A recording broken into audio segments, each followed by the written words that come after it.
There we go, ladies and gentlemen. Round of applause, Mr. Clive Deamer. Good to have you here, my friends. Thank you, Tony. Thank you. Shameless self-promotion there, all that stuff. Yeah, that was. You sent me that earlier, didn't you? I did. I just said at the last minute, make sure I thought, you play it. I forgot.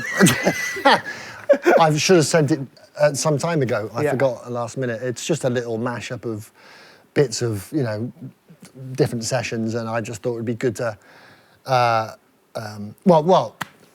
I just only fairly recently, let's say about 20 years too late, got a website together. Back in about the year 2000, I did a course at Bar University, Creative Music Technology. GMT, In fact, I was one of the first students in the first intake. Oh. I was a guinea pig. So, and I was discovering that whole world then, you know, and discovering the kind of the potential internet aspects of doing music as it now is.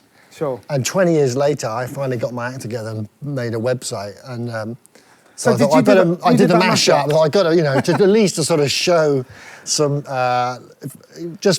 partly for fun, and just to show some of the different things that I've done, really. Cool. Hey, but I'll tell you, let's start from the beginning. I mean, in a nutshell, just give us a little bit of the background about Clive Deamer. Who is he? What's he do? Oh, What's he done? Just roughly. I mean, obviously you're going to go into some detail. It's all on the website. And, Cop out.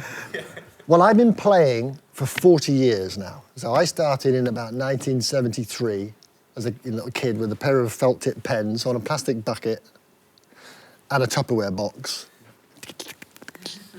And Portishead was born. And that's how I started. And then I dropped some drum lessons at school, a couple of, you know. And I just started off like probably all of you did, you know. I got a first cheap little drum kit my dad kindly bought me, and practiced at home and just tried to copy records, you know, and couldn't understand how the hell do you play along to a track by The Who, Keith Moon, when you got to play that loud and hear the record player at the same time. Seemed to be impossible. All those kind of funny little things that you discover. And then bit by bit, I used to, and as this was the 70s, you know, there was a lot more places to play than there are now, I think. But bit by bit, I would just, you know, get to know other guys that had local little bands and become friends with other musicians. And bit by bit, you get a chance to play a gig here, a gig there. And then I started to find, you know, a wider field. And I grew up just outside of Bath in a funny little place called Midsummer Norton. So most of the stuff I did was in Bath usually, or Bristol, or funny little towns in that area, little, you know, country towns. And then I'd just bit by bit get to know other musicians who were older than me, and maybe folk musicians who were trying to make their album, you know, and I might get a little really crude recording date in a garden shed studio, literally, you know, like a wooden shed, and someone had a little reel-to-reel tape recorder in there, and I might get a chance to play some drums on that, you know. And then bit by bit, I made a reputation for myself. But that was, we're talking like 10 years maybe, you know, before I really started to get anywhere. And I guess the first real, I'm probably leaving loads of things out here, it's hard to remember it all. But what I particularly remember, the first sort of, what felt like getting a break was a phone call totally out of the blue. And it was Nick Turner, who was one of the front men for a band called Hawkwind. And this would have been about 1982, 1983, something like that. And I got this call totally out of the blue. My name had come up. They'd been searching around for drummers, because they get through drummers, just like in the Spinal Tap film, really. They all sort of die of mysterious circumstances. So I was the next one on the list, basically. And I got this call saying, you know, would I audition? My name had cropped up as they'd been phoning around studios in the West Country. So I went and auditioned at the building that is now Mono Valley Studios. Oh, we know in it Wales. well. Yeah. Yes. At that time, it was just a big old house. Yeah. And I auditioned there, and I didn't get the gig. But a few weeks went by, and then I got another phone call about 3 o'clock in the morning, saying, the drummer that we did pick he's not very well. Self-combustion. You read into that what you will. And they, would you come and pick up and help us finish the tour? And the only catch was I'd lied at the beginning saying that I knew all their stuff, and I didn't know any of it. I knew their big hit, like everybody did in the 70s, Silver Machine. They had a massive hit with this thing. But I lied and said I knew all the material. So I was suddenly in the hot water. I had 3 days to meet them at Folkestone and join the tour. And I somehow managed to blag my way through it, scribble down notes. How many numbers is that? And it was a 2-hour set of psychedelic madness, you know. And so I had my work cut out, but I got away with it. And I did finish the tour, you know. And another one as well after that thing. Anyway, so that was that. And then that came to an end.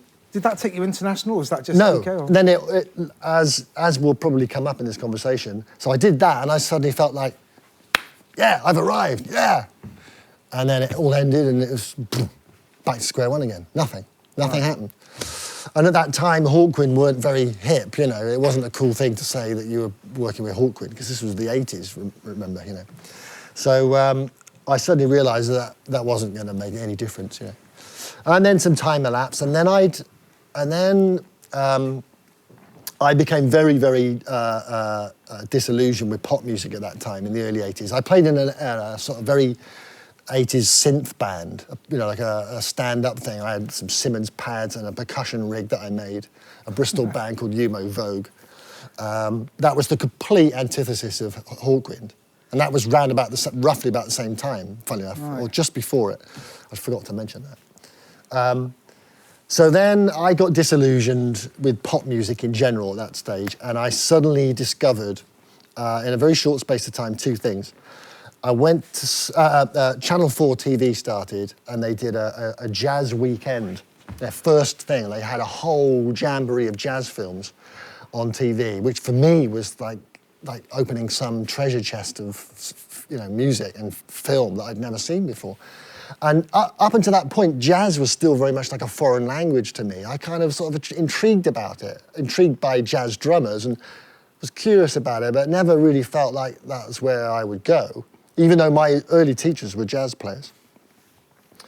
But these films came on, and I saw the Count Basie Big Band with a drummer called Papa Joe Jones. Right. And I saw a couple of those tunes, and I just went, that's it, that's the shit, that's what I want to do. I want to play like that. I want to play that music. I want to play blues and jazz, swing, shuffle. Forget pop music. That's what I felt like at the time. Cool. And I also, round about the same period, got to see B.B. King, who is sadly now, I think, not going to be with us for much longer. I saw B.B. King at the Colston Hall, and that was it. And there was this amazing drummer, whose name I don't know, but just rocking out these shuffles. Paul, do you know? And I just, sorry? Does Paul know? You may know, but yeah. Yeah, you know? Yeah, maybe. And it just blew me away. I felt I was so energized by what I saw and heard, the whole feeling of it.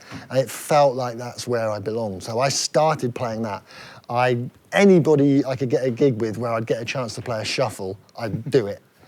And again, it was like, hang on, I don't know how to play a shuffle. Oh, blimey, I better learn fast. So I really got down and worked on the beginnings of learning how to play a shuffle and how to swing properly, you know. And that's again, thing, learn on the job. Properly is the thing, isn't it? When Properly, yeah. I mean, there's a simple, maybe I'll explain it in a bit. Yeah, sure. We would very much like to hear proper and I'm no expert, believe me, but so that was a big detour. So I started off in the 70s. I wanted to be in a rock band. I wanted to be in pop music, and then I had a bit of that, and then suddenly I went left. And for probably 7 or 8 years, I did just mostly that, playing jazz things and blues things. I worked in a band called the Big Town Playboys, who were a really authentic 1950s style rhythm and blues band. And that's where I learned about a drummer called Earl Palmer. Earl Palmer was the session player from New Orleans, who was at the cutting edge of rock and roll music. Most of the famous rock and roll records that you might hear by Eddie Cochran, Little Richard, Fats Domino, countless records, Earl Palmer is playing drums on them. And then he left New Orleans and went to LA, and he was then one of the top 2 guys in LA and did all the session work there. And he played on thousands of records. And he was, to me, the great example of what a drummer should be. He was a bebop jazzer, but he could play pop music, and as I've already said, he kind of invented the early rock and roll drumming, you know. So in my book, that's a pretty high mark to try and live up to. It's the versatility, I guess, the flexibility. But yeah, the flexibility. That roots. Yeah, but he had a sound, and he had a style in there as well. He didn't just sound. He just, you know, he wasn't just some kind of robot player who just played the part that was put in front of him, and he was a fantastic sight reader too. Maybe a good point in time to illustrate, actually, Clive. What do you reckon? Maybe which bit? well, the swing, but also, I mean, Earl. Let's come back to that in a minute. Palmer. I'll get to that in a Okay, yeah, minute. sure. So Earl Palmer was a big influence when I was playing with this band called the Big Town Playboys, and I did that for quite a few years. And one particular gig at the 100 Club in London, Jeff Beck came to see the band, and he went crazy, loved the band. And he'd always wanted to make a record that he wanted to do as a tribute to Gene Vincent, the guitar player with the Blue Caps, Right. Gene Vincent's Blue Caps band. Cliff Gallup was the name of the guitar player. Right. And so we started having conversations about working with Jeff Beck as his band to make this record he'd always wanted to do. So I did that. Same thing, we did the record. It wasn't a big successful record, but it was a lot of fun making it, and I learned a lot doing it. And then since then, I've done a few other little things with Jeff on the rock and roll front. And then what happened? Oh, it's all a blur. I can't remember. And then I probably went quiet for a bit again. And then of course, throughout that period, I'd already come to know very well Adrian Utley. Adrian and I, in fact, Adrian played in what was my band, a funny little thing called the Glee Club, and I was the singer in that band. I used to have a stand up with a pair of brushes and play a snare drum and do Louis Jordan tunes and Mills Brothers and Nat Cole. And it was a kind of tongue-in-cheek, but really sort of cute little combo, and we used to do a lot of gigs. And Adrian joined that band as a guitar player. And then he started to work on doing studio work. After years of slogging away at it in the jazz world, he really started to consolidate what he wanted to do. And then that led into me doing recordings for Portishead. So what happened was, by the time I was doing Portishead, I was already playing all these old drum styles that were based in blues and jazz, because I'd left pop music. And don't forget, of course, at the beginning of that period, in the 80s, there was, the drum machine had come along, and there was all the jokes about, oh, I see it, drummers, haha, you're out of work, more drummer jokes, And then, by the time I met Jeff Barrow via Adrian, much of the great vinyl breaks had already been sampled and used to death. So then that's why Jeff got me in, and Adrian got me in to then play stuff that was on vinyl, but they couldn't sample because there weren't breaks there, or they wanted it almost like that beat on that record, but with the hi-hat open, or with the ride cymbal, or with this sound. So that's what I did. I became the means for them to create the drum breaks that they wanted, and plus some other stuff. So all of a sudden, this kind of me opting out of pop music in a weird way, in conjunction with the sampler, of course, the advent of the sampler having the influence on music that it has done. And they took loops of me, and a lot of the tracks were made that way, Yeah. So then all of a sudden I had this moment where that record came out and went crazy, won the Mercury Prize. And then because of that, those records, and it all being in Bristol, Ronnie Size knew about me. Yeah.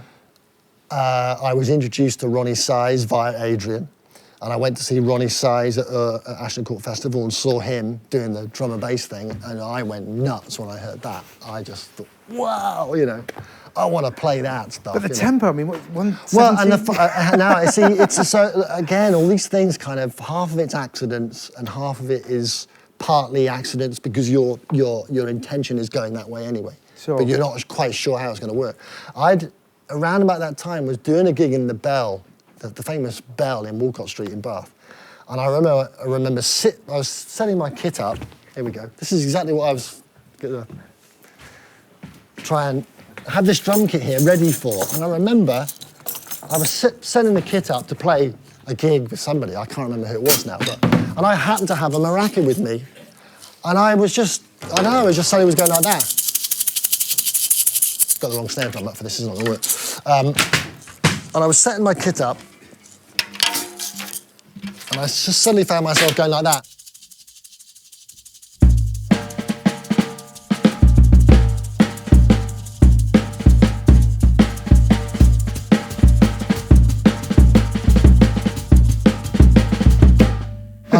And everybody stopped and looked round, and I went, ooh. And I just suddenly played it, it just came out, you know. And that was it. And I thought, oh, better remember that one. What did I do with that? And then all of a sudden, I got put in touch with Ronnie, and then it all linked up. I met him. He'd heard the Portishead record, and said, oh, man, let's do something together, you know. And then I suddenly remembered that little moment, and I thought, there's something in there. I think I can play this stuff, you know. And of course, he said, his worry was, man, how are you going to be able to play that fast for an hour? Or to do a show, you know. That was all of our woes. I remember when you were doing the production. I said, well, you let me worry about that. and I also, as a sideline, I'd already sort of gotten into doing Tai Chi at that time, and I was doing some martial arts stuff, but mostly Tai Chi. And the Tai Chi helped me a lot because I'd reached the stage then, at that point, where I'd taken all the power out of my drumming. I'd stopped doing, I'll demonstrate this in a minute. I was letting all the sticks do the work and the technique do the work and got away from playing loud. And that was the secret to being able to play at those tempos for longer periods of time and do a whole show and walk off stage and still be able to do it again the next day. As you just saw, I mean, what I just played, that was like a jazz playing level, which will, God, this conversation is going to spiral out all over the place, but that also feeds into the way that I treat recording. So, God, we were talking about, so we got to that point. We'll backtrack in a minute. Okay. So then I did the stuff with Ronnie, and similar to the recording sessions with Portishead, some of the Portishead recording stuff was very, very detailed, very, very detailed. Jeff would say, right, I'll demonstrate. So, you know, we'd start off with, he'd have an idea of a beat, sort of, or he'd have something on a bit of vinyl he'd play me. But he wanted it with, you know, the hi-hat louder, or the snare drum this, that, just little changes, you know. And the other thing was, this is where I also discovered the power of playing quietly. And if you read about a lot of the Motown recordings, famous Motown recordings in the 60s, and a lot of earlier recordings, drummers didn't play so loud back then because in the early, you know, the drummers coming out in the 50s and the 60s, they hadn't grown up with guitar players with Marshall stacks up here. So all that kind of playing that a lot of drummers do now, most drummers do that, they go, they start there. Okay, yeah, that's an enormous amount of power and an enormous amount of volume. When you think that if I just do that, you know, just let a drumstick go on by its own, you can hear that without any trouble whatsoever. And you can bet your life these will hear it too. Microphones are like your ears. They're as sensitive as your ears, if not more so. And if I come up to you and shout in your ear, you're going to recoil. Your ear is going to react from that velocity, that high transient peak of sound. And a microphone on a drum kit reacts in a very similar way. Regardless of how they're set by our engineer, if you play quietly, you can get the mics close and you can have, the microphones can have much more gain and they can take more sound in. But if you're producing slightly less sound, it means that more of the sound of the drum, not just the hit, the actual sound of the drum, the tonality of it, the timbre of it, all of that gets recorded into that little peak of a transient that you see in a waveform. Most of that gets recorded, but if it's a very loud hit, only what you hear is the top end of the transient. A lot of the color of the sound is lost. And if you're smashing the hell out of cymbals as well, you're going to get the same old thing that all engineers complain about, is drummers who smash their cymbals, and then they can't mix the damn thing, because there's cymbals down every channel. Every mic around the kit has got cymbals on it. So the drummer's mix is compromised right from the word go. So the Portishead stuff was recorded like this.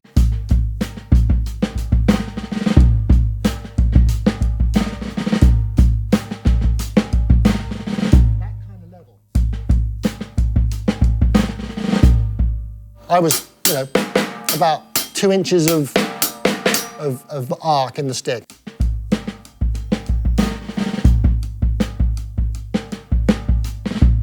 And which means, as I just tried to explain, you can get those mics in there, you can turn them way up and suck in tons of sound.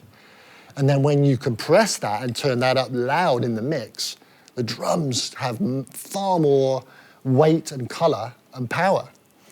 So if you want the sound of, all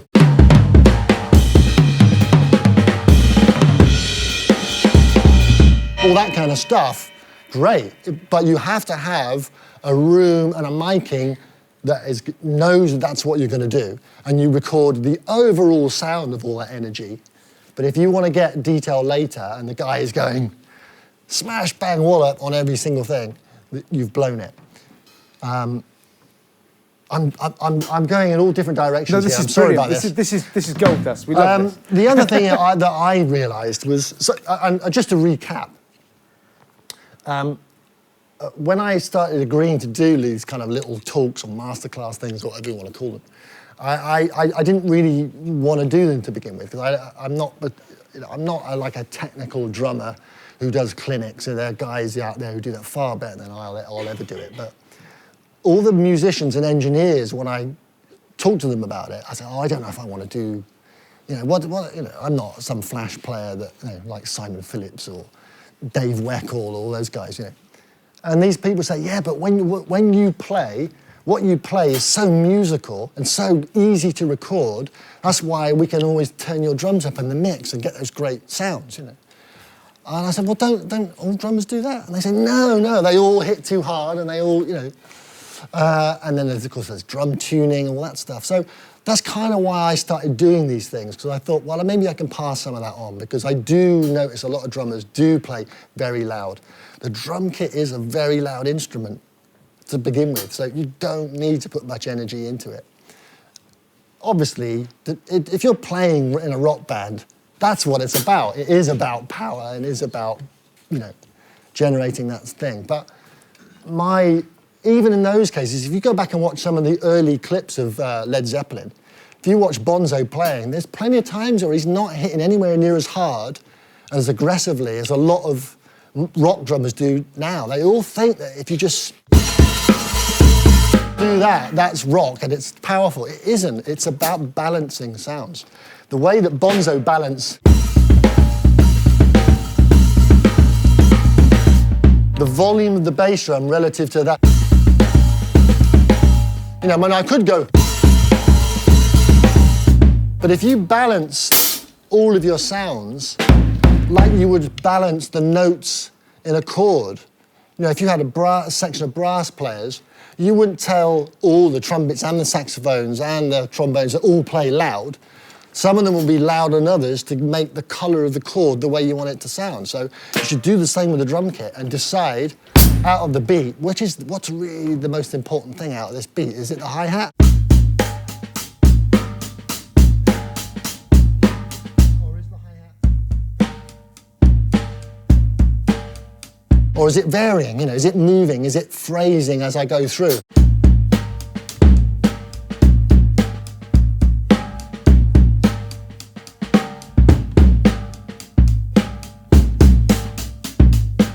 All those little volume changes in the most basic thing.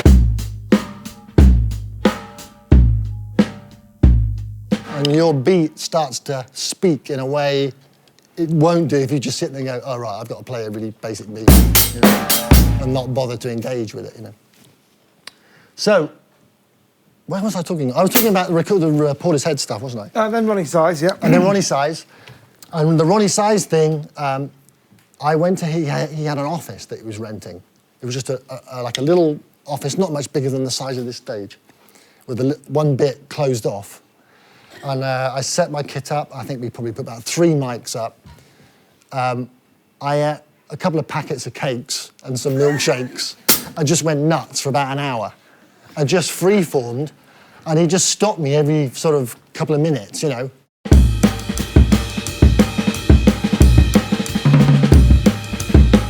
Then you go, whoa, stop. With a bit more hi-hat. Do 4s on the hi-hat. And then you just give me little cues or clues of a little bit more of that or a little bit less of this. I know what he's like to work with. Yeah. But it was not that different from what Jeff did as well, Jeff Barrett. Oh, you know? really? So it was just guiding me a bit and then just tempering things as we went. Just nodding as he was doing it. Yeah, just nodding. Yeah. More of that, you know. Yeah. And that was it. And then he just went through the stuff, picked out all the bits, bang, looped them, and away he went, you know, and that became the New Forms album. Or, I mean, he had a lot of it there already, but he didn't have the live drums at that point. Sure. So he added that in, and that suddenly kind of energized it in a different way. Yeah. And then that added to the live thing. We had some rehearsals. Yes, I remember those. Had some rehearsals, and in the first 2 days, he had tons of loops of things running, and I started playing, and I had to learn to work with his structures. And he didn't really know about bars in music at that time. I'd say, you know there's a 1 beat stop before that big section where that sound comes in. How many bars is it? I need to get that stop. If I miss that stop, that's going to blow the whole effect, you know. What do you mean, bars? And he'd say, it's 8 frames. And I'd say, what do you mean 8 frames? And then he'd say, so his 8 frames to him was his chunks of audio in Logic. It was in Cubase, wasn't it? In Cubase. Right, correct, yeah. Sorry. Quite right too. Stand corrected. It would have been Cubase.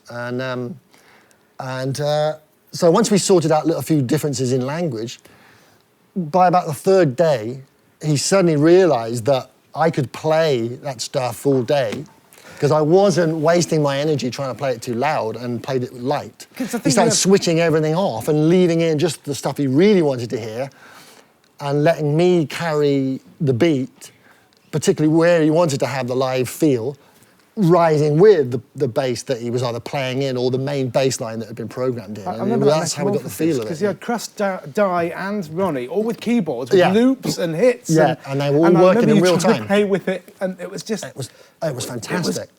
Because it wasn't actually... the first time, wasn't it? Live perfect. Drum and bass. Yeah, it was right at the edge, you know. It was so exciting, because it hadn't been done before. And they'd been making these sounds up all the time, in real time as we were performing. Yeah. And some of them wouldn't quite, you know, arrive at the right moment. They'd be slightly out, but that added to the performance, made it like a performance, you know. And it made it so vibey. Who'd you have on bass? Was it Cy on bass? Cy John? Cy John, yeah. And one of my favourite memories from that period was playing at the Lakota Club in Bristol.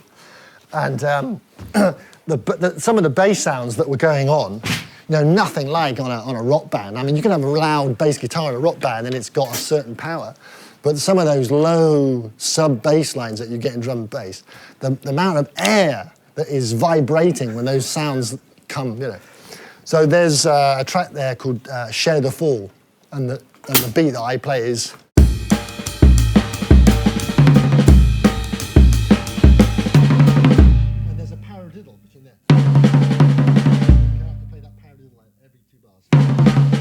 And the bass line that was going on in that track was making the air inside this tom-tom vibrate with so much power that as I would put the stick to the drum, throw the stick off, because the drum was kind of going, you know, it was that weird, you know, and for me there was always new things happening, and, but very exciting to be part of, and yeah. Yeah, there were fun times. I mean, the whole the Bristol sound thing that you were right there in the thick of, I guess. Absolutely. I just saw the poster on the corridor there saying about how the PRS had done some survey that Bristol was one of the most sort of prolific cities for producing music and musicians, and successfully so. Yeah, absolutely. Which is quite, I think quite we're very something. lucky in the Southwest. Yeah. Actually, with some amazing musicians. Yeah, well, I remember being in the late 70s, early 80s and standing around outside pubs in Bristol and everybody going, when's anybody from around here going to make it? So it's changed a lot. It did kick off in the 90s, didn't it, really? And, it did. In a big way. So then that was that. So I finished that, and then that won a Mercury Prize too. So suddenly I was on two Mercury Prize winning albums, which of course makes quite a big difference, That was quite a party after that one. It was quite a party or two after. Yes, it was quite a party after that one. Oh my word, there was, yeah. So we did that. And then, I can't remember, I probably did various different little sessions for a while. And then an old friend who was the front of house sound engineer for the 50s band I mentioned earlier, the Big Town Playboys, he was a long-time friend of Robert Plant. And Robert Plant had suddenly started a new period in his career where he'd sort of decided not to be a mega stadium performer anymore. He wanted to go back to his roots, so to speak, and play ordinary gigs and play music that was still important to him from the 60s and other things besides. Cool. And he decided to start working with new musicians. And he had a band called The Priory of Brian, and that was a prototype. And then my friend Roy, the sound guy, phoned me up and said, oh, Robert wants to put a new band together and, he wants to get in touch with you. So I got a call from Robert, we discussed it, and then I started to work with Robert. And Robert had heard the Portishead record and the drum and bass stuff. So then I spent 6 years with Robert and made 2 albums with him, toured all over the place, drank far too many gin and tonics, and had a whale of a time with Robert, who's an amazing guy to work with. I've never met him. Oh, he's extraordinary. He's such a larger-than-life character and such a force, in every way. He's just amazing. And I had some real starstruck moments where I had to sort of, pinch myself. First few times when I played in the States with him. And when you play in America with Robert Plant, everybody goes absolutely bananas, Wow. Like cops come up to him in the street. Hey, Robert, my first son, he was born to the sound of your music. Me and my wife, we made love to the sound of Led Zeppelin. You get every 5 minutes there's someone up to Robert. He's because he's this legendary character, So we get to the States the first time, and I'm on stage and I'm playing some of those Zeppelin tracks. Wow.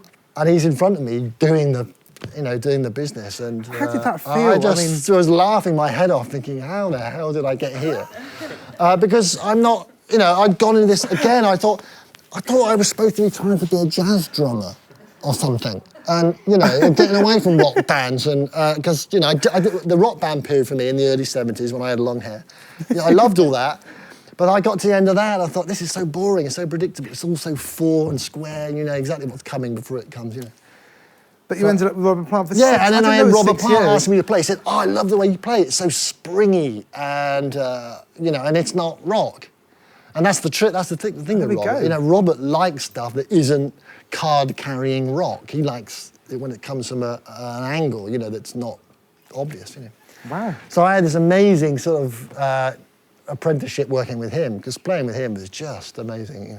And I had to invent a whole load of new things. We had to find ways to play Zeppelin tunes, but put a twist on them, So that must have been a kind of career-defining moment. I mean, obviously you had the Mercury Music Awards, but that must have been for you. I'm playing with Plant, I mean, it was like, wow. Yeah, absolutely. So where did you go from there? Where did I go from there? So that lasted for 6 years. And then we were going to make another record, and I was starting to feel like, I think we've kind of done this anyway. I really love what we'd done, and then he was clearly interested in doing the album that he did with Alison Krauss, who made that fantastic Raising Sun record. So he went that way, and I thought, right, it's time to move on. So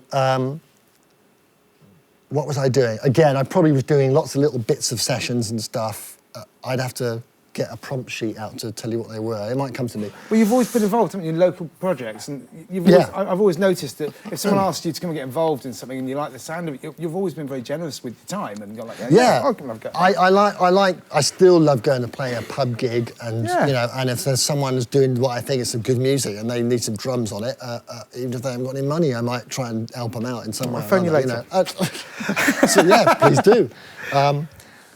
Oh yeah, the other thing that I should have mentioned was round about the 2001, something like that, when I was at Bath Spa University, 3 other friends in Bristol formed a band called Get the Blessing. Yes. And they put the band together first by themselves, purely for their own little indulgence, you know. And then they said, "Oh, will you come and play?" And that was a great education for me, because it was the first jazz type thing that I did where there was no piano or guitars. And it was one of those situations where it was almost like playing in a trio where you're very exposed as a drummer. It's a lineup with saxophone, trumpet, bass guitar, and drum kit. And I started working with them, and we're now working on our 5th album. So we've been going like, you know, however many years that is, you know, 18 or 19 years, and I've continued to work with them. That's the one thing that I'm a member of. That's cool. the band that I'm always a member of, you know. Everything else is just me bouncing as a freelancer. But how do you prioritise? I mean, you know, all musicians who know how hard it is. You're a member of one band and another, and your session. Yeah, who comes first? That's tough, yeah. And there are some stages where sometimes you can't win. You know, you organise your diary as best you can and try and think, okay, that's coming up. There's a gap there. Oh God, I'm going to get in the shit. If I say yes to that, I'm going to lose that. And sometimes it's a gamble. You know, it's like throwing dice.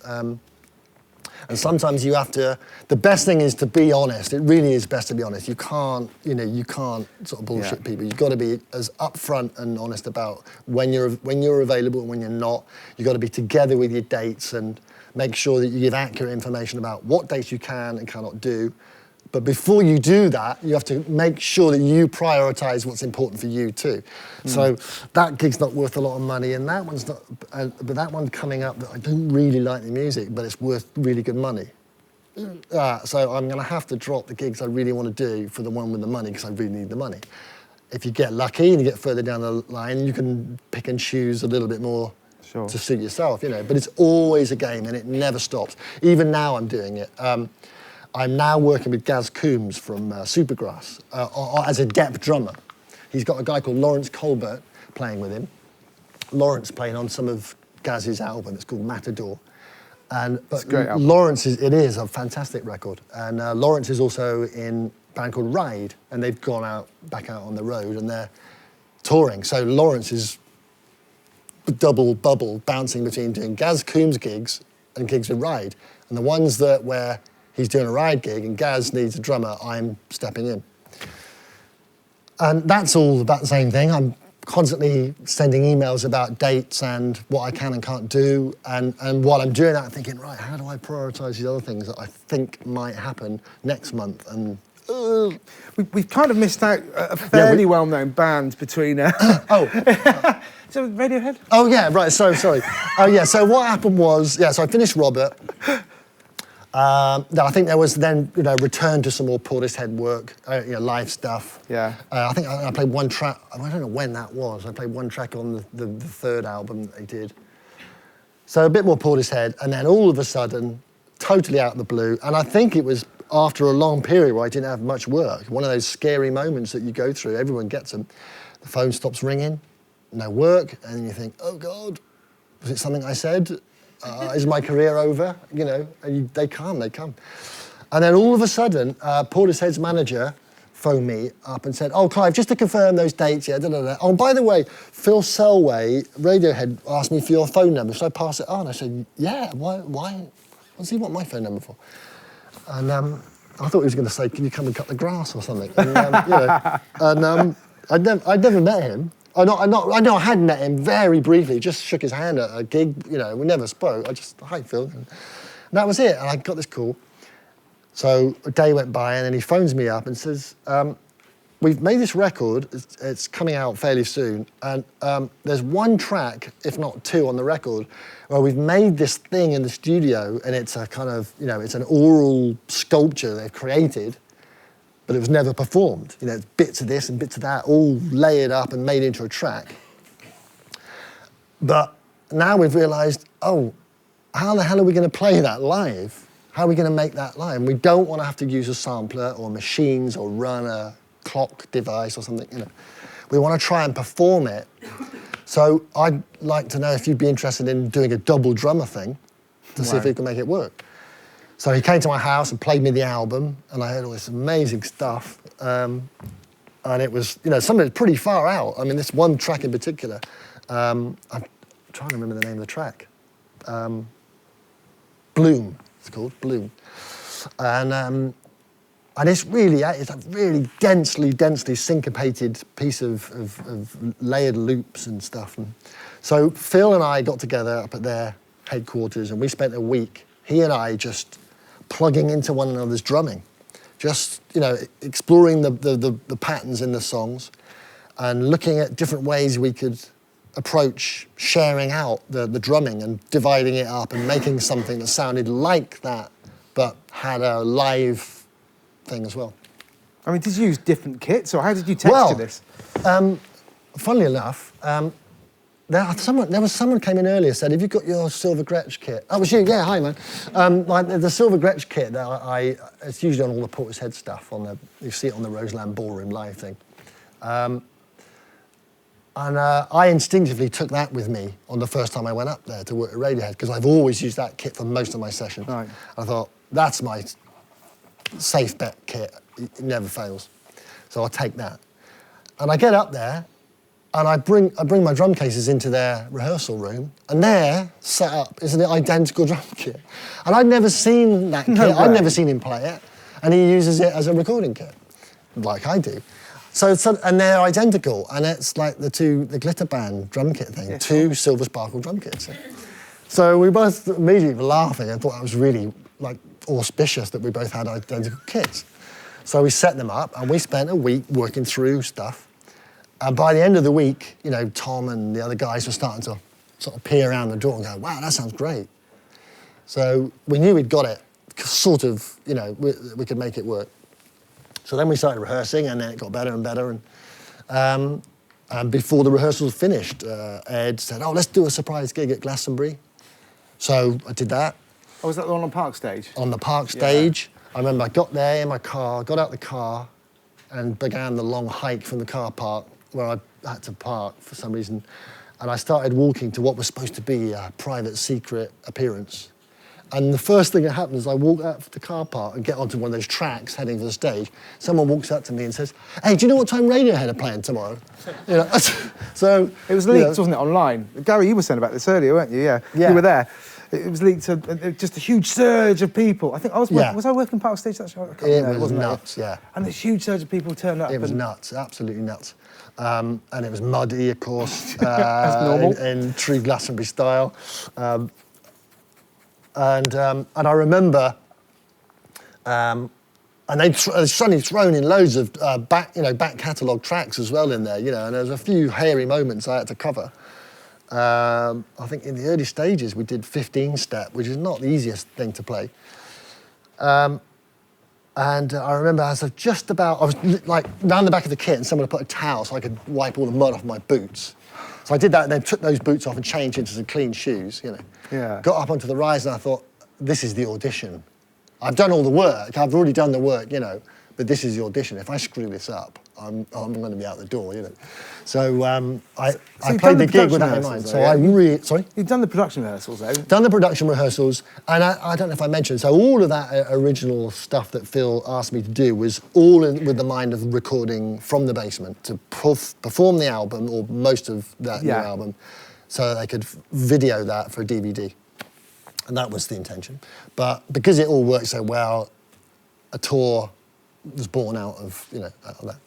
But I remember playing that gig thinking, this is the potting the black moment at the beginning of the game, really. No pressure then. And but it was again, the vibe when you play a Radiohead gigs and their audience is it's such an amazing atmosphere. Can imagine. That's a very energizing thing, and you rise to it, because it's going to be good, only if you don't screw it up, So that was, I'll always remember that. That was what a fantastic. thing. So how big an audience did you play to with Radiohead? Well, I don't know what it was on that day, not on that day, and then but the rest of the tours, eventually. they were like all 15,000 and upward seater venues every night. If not, and you go to South America, they're 30,000, 40,000 football stadiums and all that.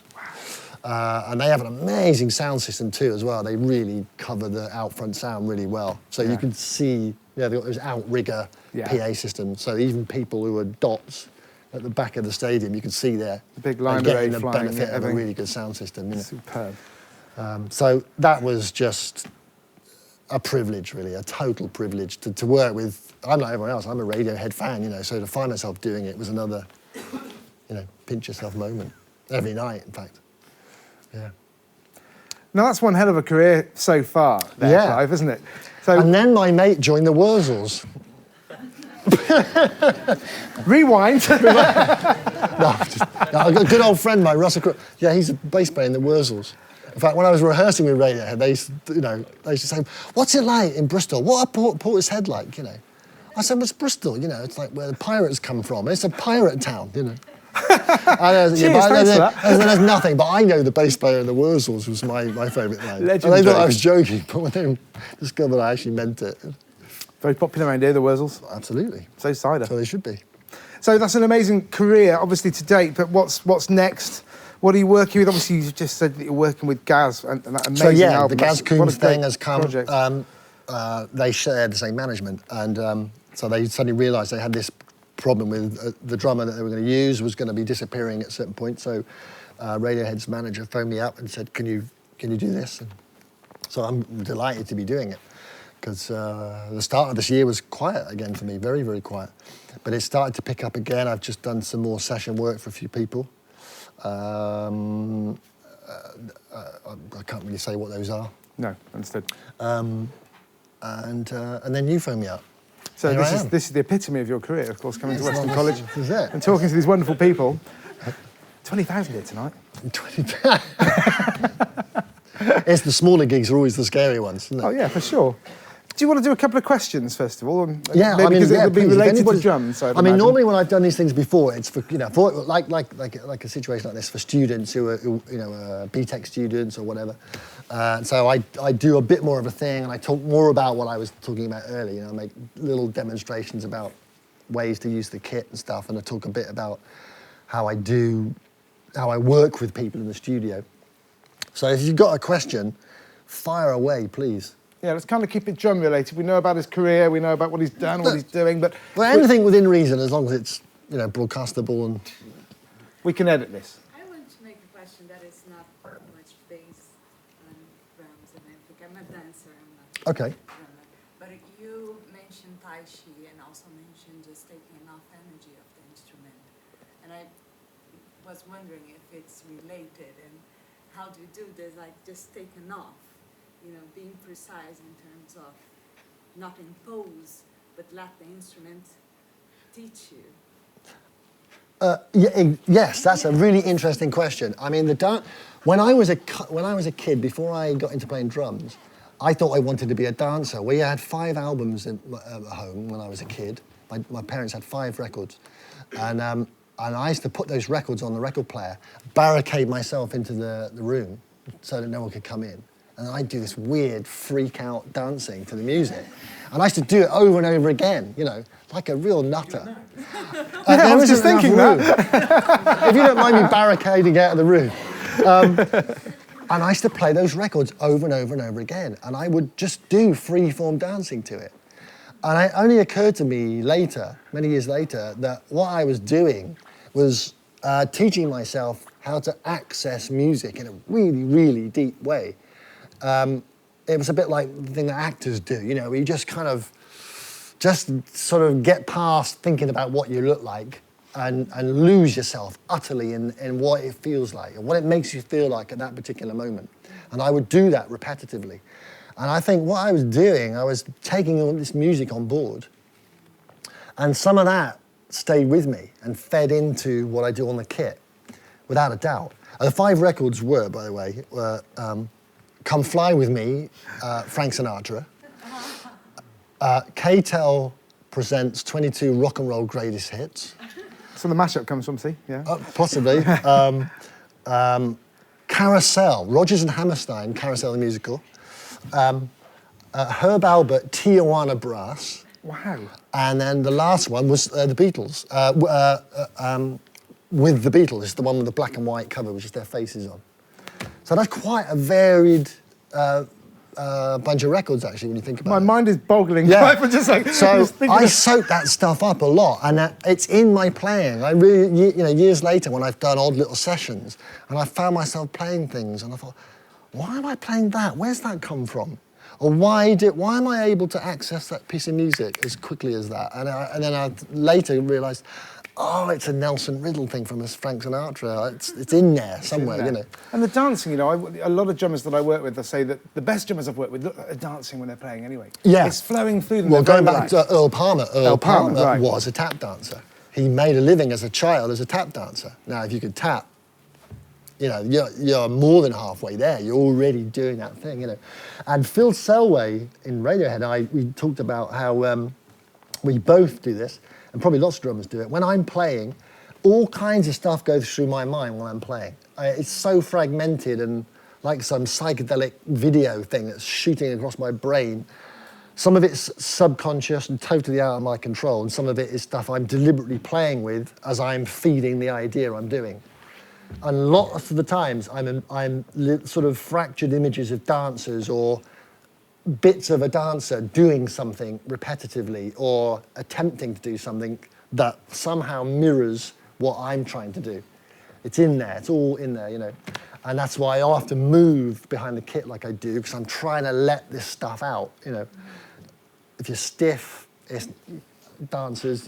stiff dancer, there's no such thing, isn't there? You've got to let go of your body. Tai Chi is all about letting go of the body, but having control in certain areas. There's a great thing in Tai Chi that you must learn, where you have to think of the arm as a ball, as a rock or a piece of steel. That's the fist that's unbreakable and totally locked, but the arm is like a wire. It's just flopping about, and it should be able to move like that. And when you learn how to direct the power through it, through the breath and the hips, you can deliver enormous power with speed. Okay, it's good as a physical control thing. Yeah. So I learned that in Tai Chi, and then eventually I thought, right, so how does that translate into the kit? And it was about letting go and taking all the power out and just keeping the energy in the important places. That's fascinating. Very inspirational. I tried doing the breathing thing with it, but that's too complicated and stupid. So, but Do we have any hands for questions? Yes, go for Josh. With just like drum related, really. With your practicing over like the periods of time you've been drumming, have you come up with like an efficient way to sort of practice and like absorb what you're trying to learn quickly, and like try and like learn it as quickly? Not really, no. And because drummers always talk about that, don't they? What's an efficient way to practice? I definitely think you can over-practice. You can get, going back to the kind of drum clinic world, where you see these kind of hotshot players who do incredible things on drum kits. The only problem with that is, and again, this is based on what people tell me about what they like about my playing, and that's why they book me, is that in all the years that I've been doing sessions, no one's ever said to me, oh, can you play it like Thomas Lang? Or can you play it like Dave Weckl? They'll say, can you play it like Ringo Starr? And they'll say, can you play it like Bonzo? Or they'll say, or can you make it really basic like Meg White from the White Stripes? I'm serious, that's what people want. And that's another whole big thing in studio world, is you're often given descriptions to put through the drum kit. There might be a sentence or a description of something that on the face of it, it's got nothing to do with the music. And that's your job as a session musician, is to be able to interpret the artist or the producer or the engineer, whoever it is who's calling the shots. You've got to find a way to understand their language. And their language might not even make any musical sense. There's a lot of people who work in music and their musical vocabulary is a bit odd, maybe not as well informed as you might like it.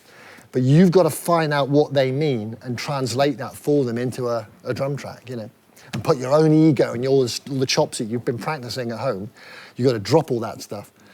In the late 70s, I got into Simon Phillips. When Simon Phillips came on the scene, great, fantastic British session drummer, star drummer, really, And when I first heard him, I went, wow, I want to play like that. So I had a little drum kit with 4 concert toms, couldn't afford the whole thing, but I had 4 with the money that I had, you know, and he was always doing all these fantastic mega tom-tom fills, and I learned to play all that stuff, or tried to anyway. And then I'd get these little cheap sessions around Bath and Bristol, and I'd be playing with some little folk cabaret act or something, and they were making their first demo. So I'd be there going, you know,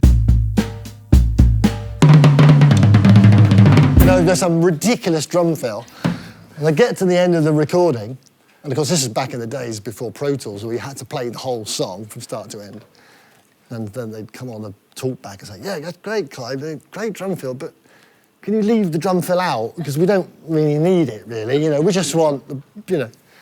And I very quickly realised that learning to play all that flashy stuff, because that's your favourite drummer, has got very little to do, and seldom it has anything to do with working as a session drummer.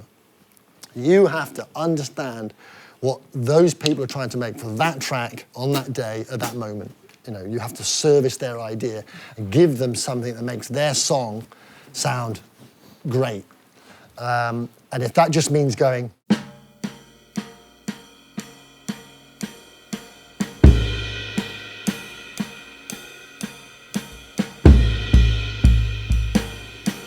then that's what you do, you know. When I play with Get the Blessing, the band I mentioned earlier, I get free rein to pretty much do what the hell I like, you know. The whole thing is based on us interacting and improvising and using all the musical references that we have in our heads and our hearts. So I mix up everything I've got. Sometimes leaving lots out, sometimes I just throw it all in, you know. But I use that as a workshop a lot of the time. Then when I get a session, I'll often, like the day before, the night before, I've played a gig, and I might have some pattern that I suddenly stumbled across the night before, you know. It could be anything.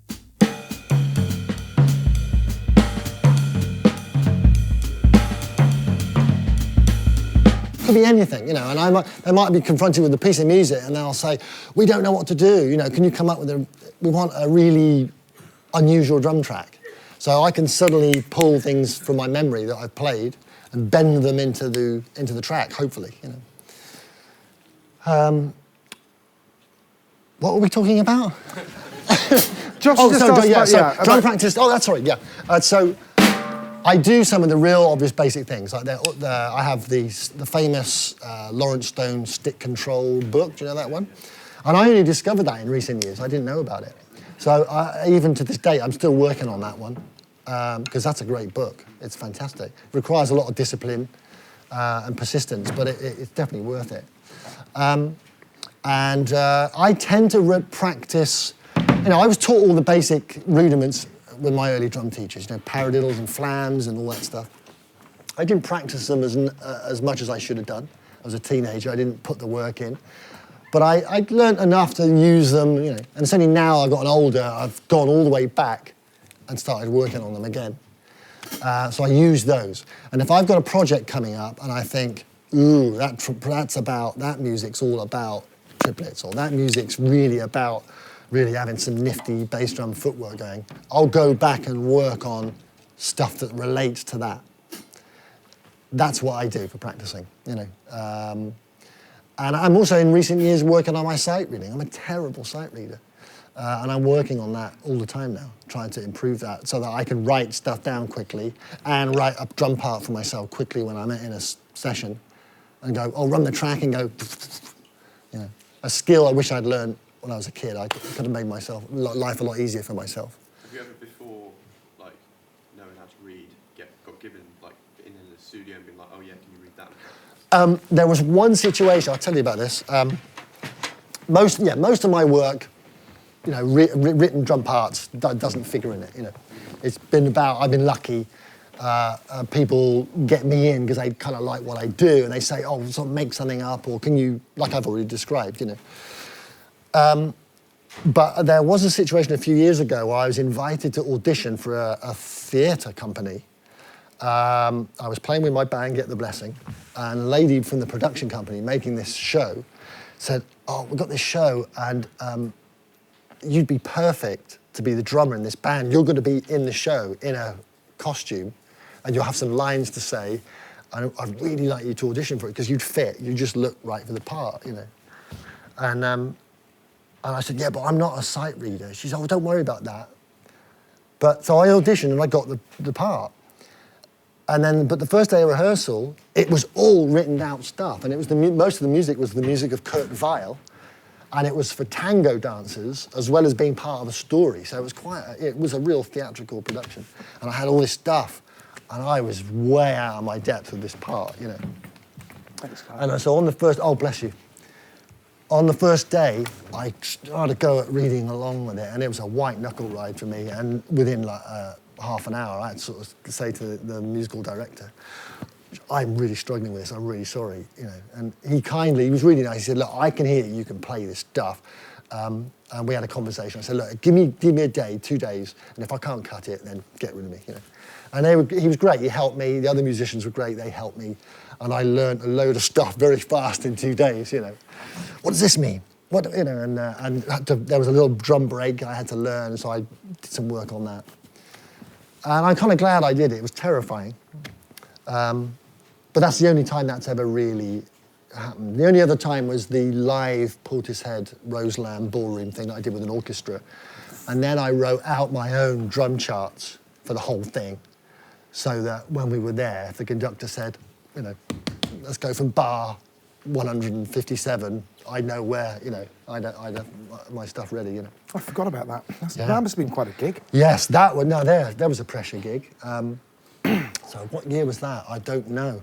I'm terrible at remembering years of things. Well, that's got to be over 10 years ago now, isn't it? Oh, more. And yeah, less, so what, 99, 2000? No, I'll tell you what it was. My son was about 2 years old. So it was about 17, 18 years ago. Yeah, 98, 97, yeah. Okay. Something like that. So Portishead had this idea to perform a load of stuff with a big orchestra in New York in a place called the Roseland Ballroom, which is sadly being pulled down. It's a fantastic old venue. And the idea was to film it, and so it really was a kind of pressure gig, you know, because when you've got that amount of musicians being paid and it was being recorded and it was going to be a live web feed, you know, you name it, it was an all singing, all dancing thing. It's costing a fortune. So you couldn't really be screwing anything up, you know. And the first day we got there, I always remember I walked in and the American production guys had put one of those Perspex screens around my drum kit. I was completely insulted by that because it's, you know, to me the Perspex screen around the drum kit is the biggest insult to a drummer because it shows that you can't play the right volume. If you have to have a screen put around you because you're spinning down on the mics, that means you can't play at the right volume. Simple as that. I've only seen that in a big church. You see it more and more on TV now. You see it more and more drummers. To me, it's like the fish tank of shame, you know. It's terrible. So I just walked in and went, you can get rid of that now. Oh, It's the only moment I had a little prima donna moment. I said, I'm not playing with that, though. Take that away. And you won't need it anyway. Yeah, sure. As I just hopefully demonstrated, you know, when I play quiet, it's quiet. I taught myself to play with acoustic instruments because I thought that's really important. Yeah. I wanted to be able to play with a piano player and a double bass player and play with them and still be able to play with intensity but not be too loud, you know. So that was how it worked with Portishead. But there was one moment in that where I screwed up the second track. We did the first track, everyone was terrified before we went on. All vomiting backstage and all that, you know, and oh my God, you know, don't want to go on. We did the first track, it was great, the audience went nuts, and the audience were in the round. So we were playing the show on the dance floor, and the audience were all the way around us, which made it fantastic. The atmosphere was brilliant. And then the second track, all I had to do was just press a button on a little sampler to change a sample on a little tom-tom. I had a snare drum sample on a tom-tom to play on the second track. And I just accidentally double pressed the button, you know, sort of just fluffed it. We started the track, and as soon as we began, I could hear, oh, it's the wrong sample. Oh no. And we're, you know, so by 8 bars in, I'm thinking, I'm going to have to stop this. We're just wasting time and money recording it with the wrong sound because it would be no use. We weren't going to use it. And so I stopped playing and everyone just looked round and went, And I just stood up and said, I've got the wrong sound on the sampler, stood up, put my hand up like I was on a football match or something, you know, I'd committed a foul. The atmosphere was so tense in the room, everybody laughed, and I took the joke, you know, and it just changed, the whole atmosphere relaxed after that, and then we carried on and it went perfect after that. Much better. But it was that tense, you know, I was like, ooh. Did they ever let you live that down? Yeah, but that was the thing, so I stopped it and said, rewind, let's start again, and off we went. Amazing. Yeah. Do we have any other questions here? Yes. Hi. Quick question. I taught myself by ear. I had like a drum teacher for like a month or so. You taught yourself? Yeah, by ear. Like you mentioned how you used to like, listen to your favourite tracks and try and play along and try and like dissect it. I find myself, as I've learnt by ear and I've kind of stopped myself from like having a teacher, I get kind of blocked. I don't know where to carry on. I don't know what new things to learn. So kind of like a writer's block for drummers. Yeah, okay. So, yeah, you can practice, but I don't know where to start, or like, I just can't think of any new things to further my playing. Yeah. So, have you ever been in that position, and would you have any tips? Is that something you feel when you're playing by yourself at home, or where you might get to practice, or is that something you feel when you're actually playing a gig with someone? Both. Yeah. But like, so like, moments go, oh yeah, do a drum solo. It's like, I don't like them too much. Yeah. Two, I have no idea like what to do. Yeah, and well, okay, so let's imagine you're playing a gig, and someone says, "Take a drum solo." Let's give them a drum solo. So there's no rule book anywhere that says your drum solo how it has to be.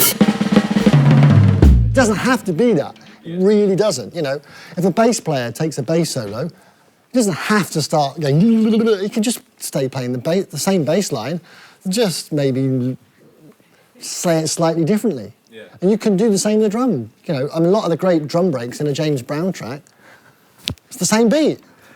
What's wrong with that? Let's say you're just playing a really simple song. You've got a solo to do.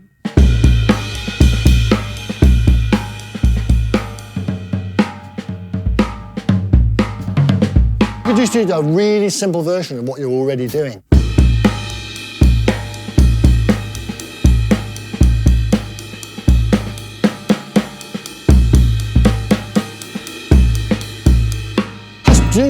There's nothing wrong with being simple, or just change the dynamic. If you're playing loud, play soft. Is that what you were saying? Like, kind of take your ego out of it, like serve the song. Like, if you're playing a song, you don't need to go crazy and all these triplets and stuff. Well, if you're not ready to, if someone's trying to get you to play something you're not ready to play, then don't try and play something you can't do. Yeah. If you're scared, you know, if you're scared to jump over a high jump because it's higher than you know you can jump over. Yeah.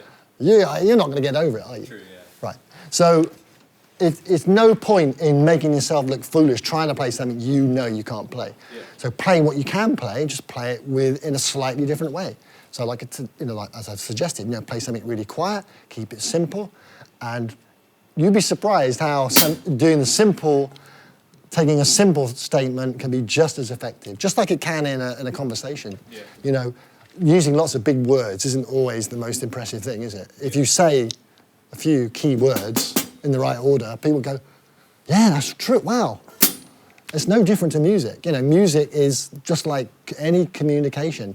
It can be simple as well as, you know, sometimes it's great to use an extravagant phrase or an obscure word if there's a reason for doing that. Yeah. But if you can be simple and to the point, that's just as valid, you know.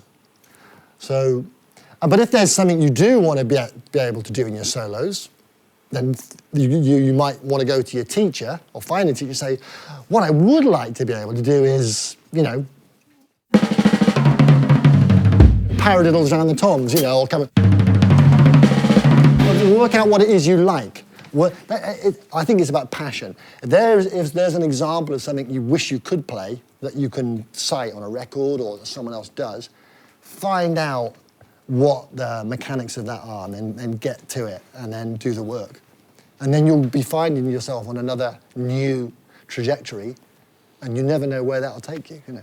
Would you kind of like suggest like trying to look for books? Obviously, you'd always point to books. If you want God, there's millions of books, yeah. Kind of pirates always just go for the books. No, not always. Well, I would say when you've already established what it is you actually want to do, there's a book that someone recommended. Oh, if you want to do that paradiddly stuff, Billy Cobham. Billy Cobham is all about paradiddles, lots of other stuff, but he kind of invented a lot of that paradiddle style. So get Billy Cobham's book, or get Billy Cobham's, masterclass or whatever. That's the thing, is finding out what it is that's relevant for you and study that. So like I said earlier, here's a good one. So I suddenly discovered the blues and jazz, and saw B.B. King, and it was all shuffles. And up until that point, all I'd been playing was pop songs and rock bands, and everything was just that all the time, And all of a sudden I heard. And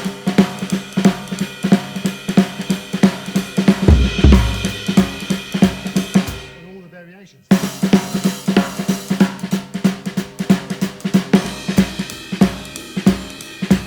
And when I heard Art Blakey do the famous Art Blakey shuffle,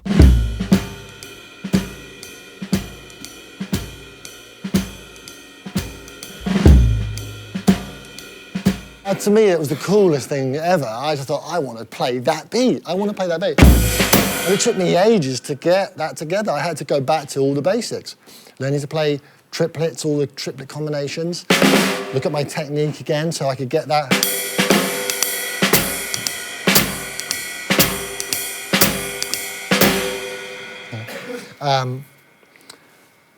And then I started listening to more and more of those drummers. Grady Tate,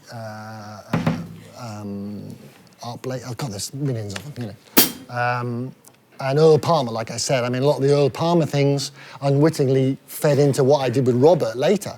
So when I learned to play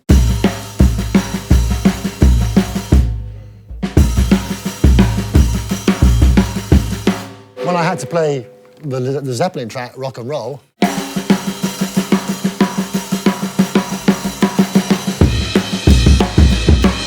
it's only a twist. It's just leaning in a different way. It's the same technique.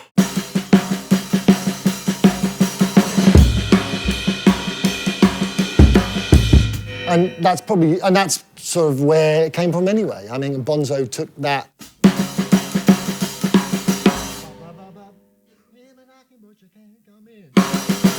It's from the same period, So that's why Earl Palmer is really cool in my book, because he came up with so much great stuff, Amazing. Well, that's questions, so cheers for that. Okay. Yes, Jed. What's your take on the old Chad versus Match grip? That old chestnut, yeah. God, it never stops, does it? It's been going on forever, and it's still going on. How did you get on with it? Yeah. So when I started... You explain it, first of all, for the non-drummers. Yeah, in the okay, room, so this argument goes on forever and always will, I think, really. It's almost like the election. But let's not talk about that. So there's two basic ways of holding a pair of drumsticks. Like this, which is called matched grip, because they're the same. Traditional grip is like that. The stick goes between those fingers, the thumb goes there, and then there's all of various arguments about how the stick is manipulated between the thumb and the fingers and the wrist and the hand. It goes on and on and on, And there's a couple of variations as well. There's some of the Swiss and the German grip about the angle of this hand. And all of that comes from military drumming. The reason it was invented was for military drummers standing in a line. If you were going to do this to play, you'd have your elbow out there for the entire thing, which is not very practical. If you were there for 2 hours. So that's why that was invented.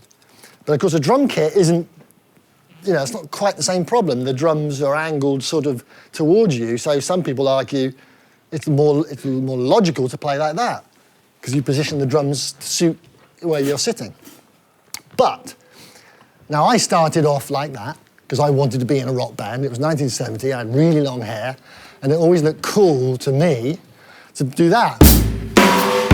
You watch all those clips of Top of the Pops, and you saw the guys going, because they were miming as well, don't forget. And suddenly that only dawned on me not that long ago. all the Top of the Pops clips of bands doing, who were proper bands who really could play, and they suddenly have to mime. Well, it suddenly clicked to me why the drummers always look so odd. The BBC, of course, at those times, you know exactly what I'm talking about, don't you? They would have all these volume control things, the Union. Music could only be played so loud in a BBC studio because you have to wear ear defenders, right? Safe working practices and all that stuff. So if a drummer started playing the way he probably would from a rock band over the playback of the track, he'd drown out the track. If it was Keith Moon, he'd just drown the whole thing out and everyone would be out of time, it would be chaos. So what you see is them often either, before they started putting, eventually they put like white bits of rubber on their heads to deaden them, and then they'd have 2 cymbals riveted together, so you'd hit it and it would just go clunk, but it would look like you were playing it. But before that, before they invented those solutions, the drummers had to kind of sort of do that, with the playback of the track going, and just sort of somehow mime and make it look like they were playing. So that's why they're often doing all these silly faces and. I think so. We got that on camera. You have, yeah. There you go. There you go. And I did do one Top of the Pops appearance, and I learnt the track, and I thought, well, if I'm going to do it, I'm going to make sure I mime it really good. Who was that with? Yeah, so, it was what were they called? Way Out West. Oh yeah, Nick and Jodie. That's it. Yeah, Moon and the Stars, The Gift. That was it. The Gift. Yeah, I remember that one. So, Yeah. and what were we talking about? Why did I come over here? Traditional grip. Traditional match, grip. Right. yeah. Okay. So they got the two grips, and then so many years I played match grip. Although I was right at the beginning in my early drum lessons taught that, and I worked at it for a bit. But being a teenager and wanting immediate results, I didn't stick with it that long, and I went back to that because that seemed to suit what I was playing, and I couldn't, see any reason to change it. And then when I was in the period in the 80s with the band, the R&B band, the Big Town Playboys, and all I was playing was early rock and roll and rhythm and blues, the feel of that music, and everybody back then would have been playing that grip. All the jazz drummers would have played that, and so I started going back to it. And once I got it going a bit and started practicing with it, I suddenly realised there was this our dancer friend's gone. It's a circular feeling that I find I get with this. There's a springiness and a circular feeling in that grip that I don't get with that. And that's what it feels like to me. And I've ended up now playing the majority of the time like this. I can swap back if I need to. And then sometimes on a session, if someone says, oh, we're doing a real 70s sounding track, I'll play like that and I'll set the drums and I'll rim shot every hit. But a lot of the time I like to use both this and use that kind of touch, that jazzy, flicky, circular feeling and put that into the rhythm. But again, I could switch that on its head depending on what I'm playing. So yeah, the argument about it goes on, doesn't it? And it will always go on because every drummer's got their own take on what they want to play and why it works and why it doesn't. Aspect of it that I'm always very curious about is, can you really replicate the same feel with match grip as you can get, as a top drummer can get with trad? That's the thing, because I don't really play traditional grip. Right. I've always been matched, and I've moved over to trad grip sometimes, but the thing is, my positioning is really suited to me. I play very open-handed. Okay. I find it doesn't translate well to traditional. Okay. But of course, I'm getting very jazzy these days as Right. well. And I'm finding that I can get the feel, but I'm wondering if maybe I could push it a little bit more. Yeah. Trad. That's the thing. Well, when like the shuffle thing, for me, this just feels totally right. It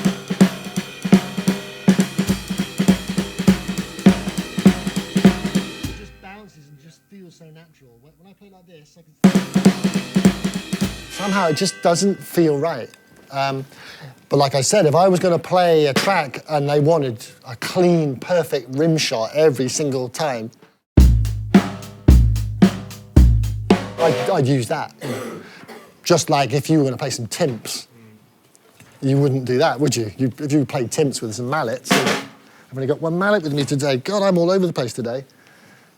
You'd play timps like that.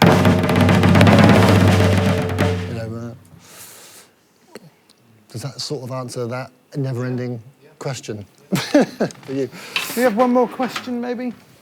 Yes. Years ago worked a little bit with Jeff Beck because he suffers from tinnitus. Yes. From obviously noise exposure. And I know deaf people now and know lots of young people that have exposed their ears to obviously very loud music at concerts and stuff. As a musician yourself, have you ever suffered from any kind of hearing loss or? I won't make the obvious joke that I can make right this moment. Thank you for that question, because there's a good point. Jeff Beck has in the past suffered quite badly with tinnitus, like lots of guys from that period. A lot of the guys who started in the 60s and had walls of amplification all have tinnitus now, or are partially deaf, or almost completely deaf. In fact, when I first started working with Jeff, some days he couldn't work, and he'd come into rehearsal and you could see he was in agony. He couldn't cope with it.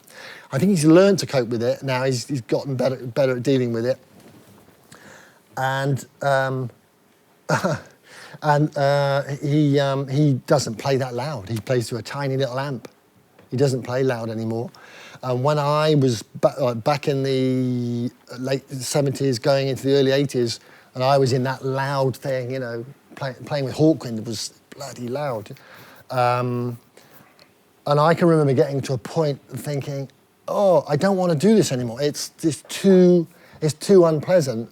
Music's supposed to be great fun. If it's hurting, that doesn't seem right to me. And then I started, of course, hearing the stories about how you're going to get tinnitus and damage your hearing. And that's another reason why I stopped playing in rock bands, We were talking earlier about this with monitoring, weren't we? About in-ears? We'll talk about that. Yeah, let's bring that in as well. But so with Jeff, some of the times that I worked with him more recently, he would say to me, because this stuff that I do about playing with power, intensity, but not necessarily loud. You can be powerful, but you don't have to be loud. There's a difference.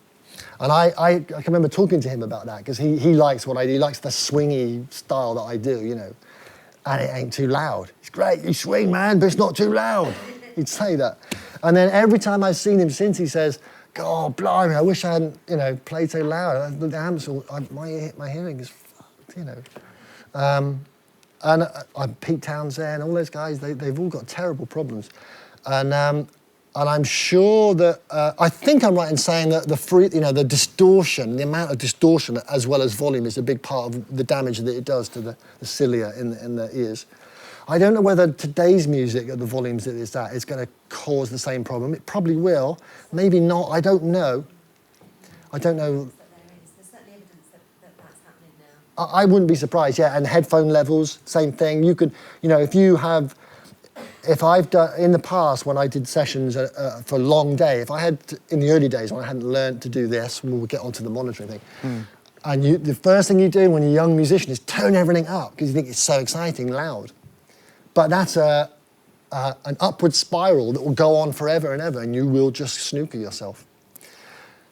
The secret is to, whatever you're doing, if you're playing a gig, if you're in a studio, is think, right, what do I actually need to hear? What is the important things that I need to hear to play this piece of music? Do I need to hear all those squiggly synth things that are going on more than I need to hear that really important piano part that I'm actually playing the beat to? So you think, right, I need to hear a bit of myself, enough so I can hear it, some of that piano, because that's really important for me to play to, and I'll have the synth bit, just tight, I can barely hear it, but maybe just for the vibe. Just get rid of anything you don't actually need. You only have what you really need to start off with. If you can get away with, if the time allows you to then say, oh, I'll have a little bit more of the synths actually, if it doesn't compromise what's important, And then that way, you're only pushing in your ears what's important. You're not overworking your ears. Because if you get to the end of a day and you take your headphones off and you've got ringing in your ears, you've done it. You're damaging your ears, you know. And the same with a gig. If you're coming off stage and you've got ringing in your ears, you're playing too loud or something is too loud. And as I said earlier, the microphones do the work. You know, most drum kits get heard, even on an acoustic gig nowadays, with some mics on it, sometimes unnecessarily so, I think. So learning to play with the mics, like I said earlier, is important. And remembering that the volume on stage doesn't have to be as loud as it seems like it's got to be for out front. Out front is out front. The PA is there to put it out to the audience. It doesn't mean to say you have to be blisteringly loud on stage, and all the best sounding bands don't play very loud on stage because that allows the engineer to mix things and have control. It might seem boring when you're a teenager to do that, but it's a fact. It so simply true. is a fact. And Much cleaner without the bleed. yeah, a Radiohead, when I play Radiohead live, nowhere near as loud on stage as you might imagine. I could manage perfectly with just one monitor. Yeah, it was a pleasure to play. It was excitingly loud, but nothing excessive. I didn't have to start going to get above it or anything like that. What a great sound as well. Yeah, with a great sound, of course. Yeah. Yeah, exactly. So, So was that within ears when you did the Radiohead? Was it no, still wedged up? So the Radiohead gig, when I did the shows with them, me and Johnny Greenwood were doing it old school with a monitor each. Right. The other guys were all on in-ears, on really good in-ears. Yeah. And they were very happy with them, although they'd still get, from gig to gig, they still sometimes have problems. Like, I couldn't hear something tonight, I couldn't hear so-and-so. Or everything sounded a bit too this or that, you know. It's still not perfect. It's great, it's a great, and I think always for singers it's great, because for a singer to be able to hear your own voice, obviously it's vital. But me and Johnny work with monitors, and I like that. I like still being able to change my head position to focus in on something that might be happening suddenly over the other side of the stage, and I can, oh, right, you know. I'm not stuck with these things in my ears, and it's set until I get to the end of the track and I can change the mix, you know, or someone else is mixing. I've got to make signals. I don't like that, you know. I like it to be simple and effective, and not too why complicate it? So do you not do? I guess if you're doing playback gigs or click track metronome gigs, then you'd have to have something. Yeah. Okay. Yeah. Obviously. Yeah. Yeah. The world of click track. Yeah. Some of the shows that I've done on click track, and obviously in studios, you're working with click tracks all the time, or a lot of the time. Same thing. I often carry with me a little USB stick with my own little woodblock samples, because the Pro Tools one. Oh, by the way, if anyone from DigiDesign watches this, can you please sort out your click track sounds? They're appalling. And everyone here agrees with me. Yes. How long have they been around? 20 years, 30 years, DigiDesign, and they still got these appalling, ear-damaging, agonising, unmusical sounds that are terrible. So I've got a really nice woodblock sample, and what I do is I give that to the engineer. So can you just put that in there and you superimpose that and just loop that for the difference it makes. Yeah, you know, it's really important. And then it helps psychologically. You know, one of the keys to working with a click track is I use the visualization sort of technique. I always imagine it. That the click track is not a machine at all. There's another little room just round the side of where my drum kit is. I can't see, and in there is this little guy, and I'll picture him in different, you know, wherever I am, depending on the music. I might picture someone, and he's got a cowbell, and his job is to stand by. And he's in there, and this guy's timing is the business. That's why he gets booked for everything. And he's in there going, God. And he never goes out of time. He's a real Mr. dude, Gnome. right? Yeah. And that's what I picture in my mind if I'm doing a track where it really has to be absolutely on it, and they really want me on the click, you know. I like that. I'll picture that, and if it's a slightly different click sound, I'll picture a different man. But that's what I do. So as I'm getting the first few bars of the track, I'm thinking about this imaginary guy, and I can imagine I can see him, and I'm playing with him. You're I'm not breathing with thinking, him. I mustn't go out of time with the click track. I'm not thinking click track, I'm thinking it's a sound, which is why it's important, DigiDesign, if it sounds like a musical sound. You know, a clave, a real clave, that doesn't feel like a needle going in your ears, which is what the digi-design sound like. Where did you get your woodblock sample from? Did you record it yourself? It was just it was in a drum machine. I mean, it was, an easily available thing. It's got a nice tone. It sounds like a woodblock. It's not too high. It's not too low. It's just right. Or on a couple of other sounds that you might use on a track if the woodblock somehow gets lost because it's close to another instrument, And I get them to use that, and it makes a world of difference. It really does, doesn't it? It does, Click tracks are very, very important. And actually, one drummer once, they said, click track? I am the bloody click track. Which I thought was a fair comment. Yeah, and a good drummer should be, of course, yeah. And that's the thing that you get over time. And when you work with click tracks long enough, you do get that. You develop an internal clock, and you know when you're getting ahead or behind, or hopefully, we can all lose it, depends what you're playing. But your sense of time becomes really strong. One of the important moments in my career was playing jazz ballads. There was a stage when I was in the early days of doing jazz gigs where my hell moment was when someone said, "Let's play a ballad," and I would be, the rest of the gig up until now, the first 20 minutes might have been. Okay, let's play a ballad. Okay, generally speaking, if someone counts in a ballad, if they count it in, which they possibly and probably won't, because that's, a ballad. Oh no, and here I am. How professional am I? I don't even have a pair of brushes with me today. So I'm gonna have to fake it. Oh, I tell you what, I'll use my hands. So we're gonna play a ballad. If it is a ballad and it's counted in, it's gonna be 1, 2, something like that. 1, 2, 3. And if you try and play something with that tempo, I mean, it's going to be a very ploddy, slow, sort of like a bit like a hand clap kind of a rhythm, you're snookered. And I couldn't get the concept of how a ballad, how do you play a ballad on a drum kit? You'd listen to records and think, well, that's fantastic, but how's he doing that? How does he understand what to do?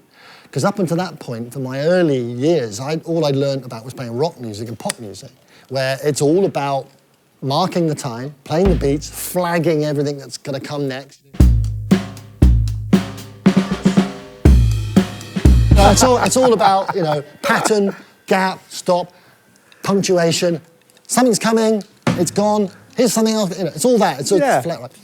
So a ballad is all about letting go again. So it's back to the thing I was talking about earlier, the Tai Chi thing about, where's the activity happening?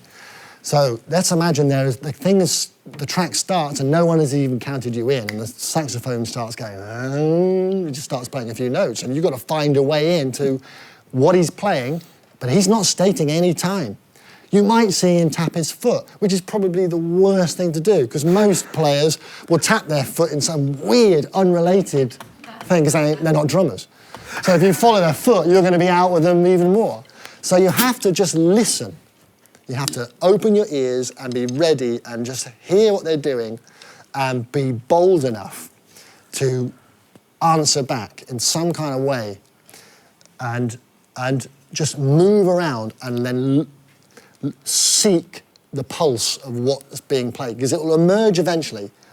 Within a few notes or a few bars, someone will start to suggest a pulse within their playing, even if it's not obvious in what they're playing. And then you find,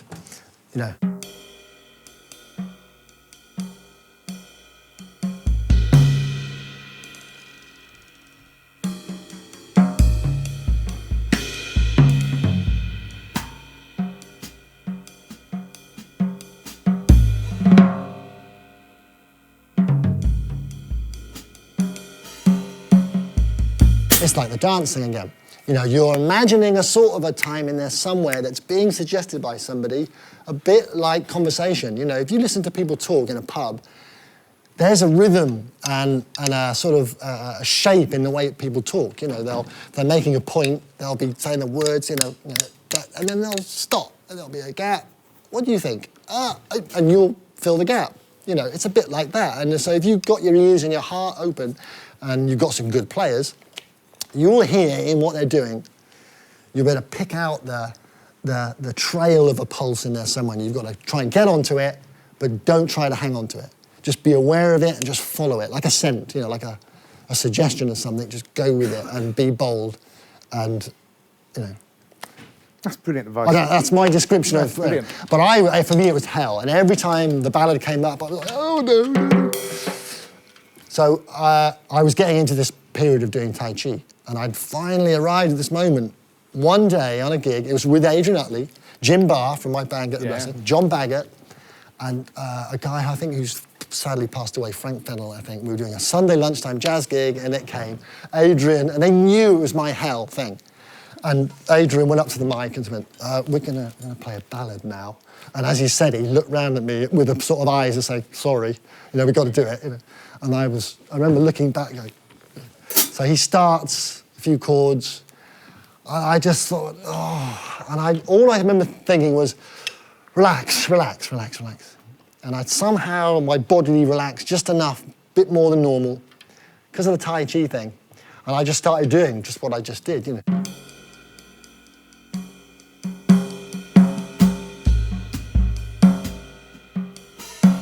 And we got about 4 bars in, and everybody in the band just suddenly, suddenly went, turn around, big smiles on their faces, And I thought, I've arrived, And I felt myself step over that line. I thought, that's what it feels like. That's what it feels like. I finally got the idea, I mean, I screwed it up a bit after that, of course, but I discovered the feeling of playing a ballad. It's like that great scene in Enter the Dragon with Bruce Lee, when he gets the kid, gives him the lesson and tries to get him to kick him. And the first time he gets it wrong, he goes, no, not like that, not with anger. And then when the kid gets it right, he says, yeah, that was it, that's right, What did that feel like? Oh, wow. And the kid goes, let me think. And he taps him on the head and says, don't think, feel. It is like a finger pointing to the moon. Don't look at the finger or you will miss all that heavenly glory. And that's it, You heard it here, folks. Amazing. Inspirational words. Can we have one more question before we're going to wrap this up? Yes, a gentleman over there, yes. I'm not a drummer, but Charlie Watts was always a jazz drummer, wasn't he? But he was always known for playing just in blind gigs, wasn't he? Or someone like Thomas plays just ahead. Yeah. What does that mean? Okay, so there are plenty of examples of this. I don't actually know that much about Charlie Watts playing. I know he is a massive jazz fan. And he also, apparently, according to, who was it? There's I'll think of his name in a minute, a drummer who noticed that when Charlie Watts plays, not everything, but I think a lot of the time, he does something very few other people do. Most people, if they're playing a basic backbeat, will be going, but that hi-hat is playing 1 and 2 and 3 and 4, and that's there with the snare hits, with the backbeat.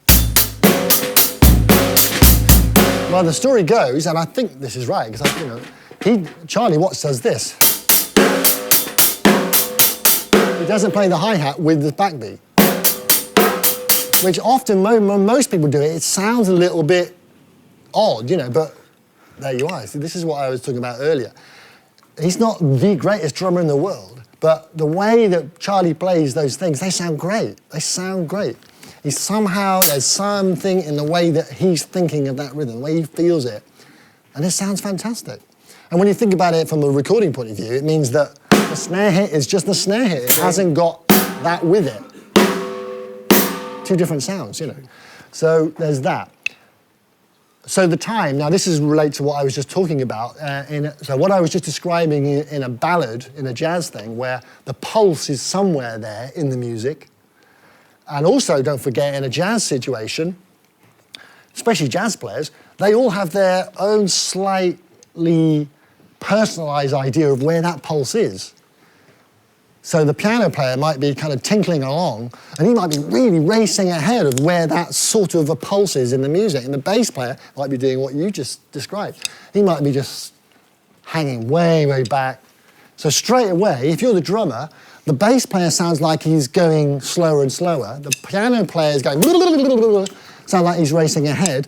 Shit, I'm playing drums. I'm supposed to be stating the time. Who do I play with? I can remember a gig where I had exactly that happening. And it was a real acid moment of truth for me. And I later, discovered how to be aware that there might be two guys apparently playing the same tune, but approaching the time of the music, the pulse of the music, in a different way.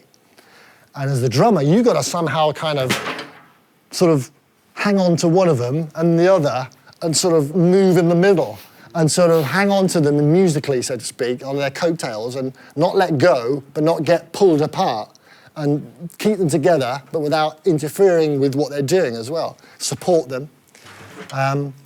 Lots of drummers. There's a lot of the Fleetwood Mac tracks, I think, are like that. Mick Fleetwood's got a very laid-back, behind-the-beat thing. So just if you're confused by what we're talking about, let's say that you've got a metronome, a click track, and it's stating perfect time. You can be playing so that all your hits on a drum kit, let's say, will land exactly with those clicks. So you could say that's perfectly in time. But that doesn't mean to say, just because it's perfectly in time as far as the metronome is concerned, that doesn't mean to say it's musically correct. Because you listen to any Led Zeppelin track and you'll hear tons of stuff that's actually pushing against something else. There's loads of moments where Jimmy Page's guitar playing gets so excited, he's way ahead of Bonzo. That's just one example that springs to mind. And sometimes the great feels in pieces of music are where one guy is playing a straight 4 feel, and the piano player might be going ba-dum, ba-dum, ba-dum, doing a shuffle swing against that straight 4, and you get this real sort of conflict, but it can be great. If it's played with the right guys, you get this fantastic rhythmic feeling that happens, because there's a tension, a rhythmic tension, but if the tension is placed in the right way, it makes something unique, Buddy Rich, yeah. A phenomenal drummer. Even now, if you go and watch any Buddy Rich clips, he's just burns over everybody, even now to this day, in my opinion.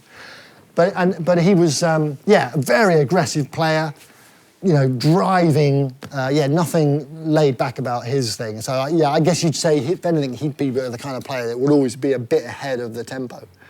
He'd probably punch me in the face if you heard me say it. Sorry? Yeah, exactly. He's the leading. That's right. It's his band. His personality was very much, this is how I play, take it or leave it, It is partly a personality thing, Some musicians play behind the beat because they're laid-back guys. That's the way it is. Well, I think Phil Collins is also slightly about the beat. I don't know. I'm not sure about that. Again, about his unique playing. I would imagine that Phil Collins is perfectly capable of going either side of the line. I do this a lot. I've done tracks where I play to the click track, and then, because I know they want a big drum fill coming into the solo, I'll push away from the tempo, and I'll be playing some, something simple beat, and then speed up a fill.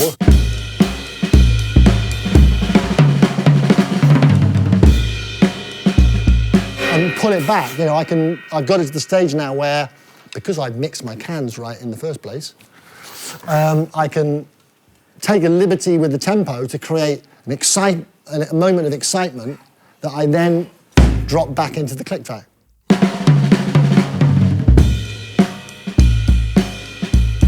And as long as they, when you do the take and they go, wow, great, we love the drum fill, it's out of time, but it doesn't matter because it sounds right. And they'll live with it. And then usually, when I've done those things, if there's anything that's out of time that was pre-recorded, they'll move it to fit with my drum fill. So that makes the point, really. The other thing that I used to do when I was in band years ago is you play too quickly, the adrenaline kicks in. Yeah, that's another thing, yeah. So, tracks finish a minute earlier than they should. Yeah. So obviously, more mature musicians, they learn to recognise and remember what it feels like, what it feels like to play the track, what it should feel like or could feel like, And when you walk out, and this is obviously this is stagecraft, an experience that you do an exciting gig and it's a big pressure moment, you know it is. So in your head, you have to say, okay, remember what you practiced, remember what it feels like, don't allow yourself to be pulled off of your center and go start doing things that are off the agreed musical territory before you got on the stage, you know.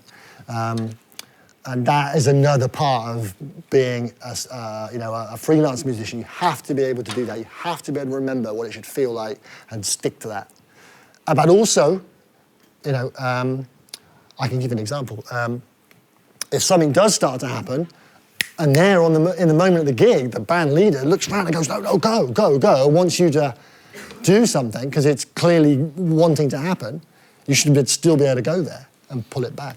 Well, I was playing with Radiohead,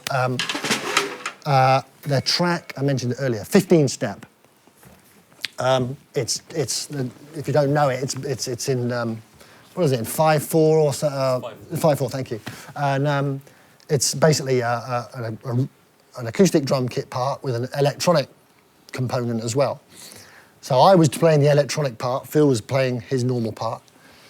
And the electronic part is quite tricky. There are some little regular patterns, but because it's in 5, there's some bars where the beats break up, and I have to hit certain moments, and the dynamic of the song is very tied in with this thing I'm playing. But of course, I've got to stick with Phil, and Tom's singing the track. And when we first did it, when we first rehearsed it, I said, well, I'll play it like this. I'll just pretend I am your drum machine, and I'll play it like I'm a drum machine. So we run it. He said, yeah, that sounds great. So I kept doing that. And we got about, I don't know, 8 or 9 gigs into the tour, and on one sound check, Tom said, I'm not digging this track now. It doesn't feel like it did when we started. Can we look at it? So we ran it in the sound check, and I got them to turn his vocal level up in my monitor a little bit louder than I had it for that track. We ran the track, and I listened more carefully. I was playing the part exactly the same, and I listened more carefully to the way that he was singing it. And I noticed that every night he sang it slightly differently. He didn't sing it exactly the same, no way. He was taking all sorts of little rhythmic liberties and inventing things and, you know, singing behind the beat, pushing it, moving it, changing it with how he felt at that time. So I said, well, why don't let's do it now, run it again, and I'll sort of play with you. I won't do the drum machine thing. I won't pretend I'm a machine. I'll try and get in your footsteps, musically speaking. I'll sort of listen to what you're doing, and I'll try and stay right behind you or stay with you. Okay, so we do that. And that's what I did. I had a little bit louder, so I was focusing on Tom's voice. This is what I was saying earlier about monitoring priorities. This is what's important. And I then played to him. So every night was slightly differently, playing essentially the same parts, but I'm just bending him a bit in reaction to him. And we did it, he went, that's great, it's brilliant. So that's the interaction he was looking for, really, to work with you on. Yeah, he didn't know what it was at the time, play the part. but he knew that something wasn't quite, he wasn't getting the feeling that he was hoping for. Right. And so that was all the adjustment was. We were talking about, if you'd recorded the earlier version of us playing it, and then what I changed it, the differences would have been very small, but the feeling of it, it's the nuance, isn't it? Yeah, and what makes all the difference, you know. Wow. Guys, I think we've had enough questions. We're cooking up here as well. And I know that a few of you are going to want to talk to Clive afterwards, so we're going to wrap it up here, if that's all right with you. Of course. Massive round of applause, please, ladies and gentlemen. Thank you. Thank you. Can I say...